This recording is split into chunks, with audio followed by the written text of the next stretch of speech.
নামলে ভাইদেরকে মেরে ফেলে। এই লড়াই আমাদের নারীদের কি লড়তে হবে? ওই হাদি ময়াবী খালি চাইছিল কি? খালি বিচারটা চাইছিল। আপনারা বোনেরা হাত তুলে দোয়া করেন যেন জোট সরকার ক্ষমতায় এসে ওর বিচারটা একটু করে দেয়। আপনারা দোয়া করেন। এত ভালো একটা ছেলেকে মেরে ফেলছে, যে কথা বলে তাদের মেরে ফেলে। আপনাদের দোয়া ইনশাআল্লাহ কবুল হবে।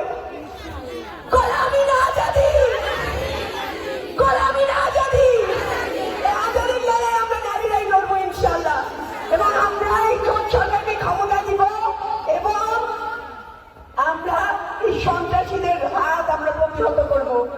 যে হাত দিয়ে আমাদের মন্দিরকে মারছে, যে হাত দিয়ে আমাদের ভাই আমাদের সেক্রেটারিকে খুন করছে, যে হাত দিয়ে আমাদের হাদিকে খুন করছে, যে হাত দিয়ে হাজার হাজার লাশ ফেলাইছে, সে হাত আমরা প্রতিহত করবো ইনশাআল্লাহ।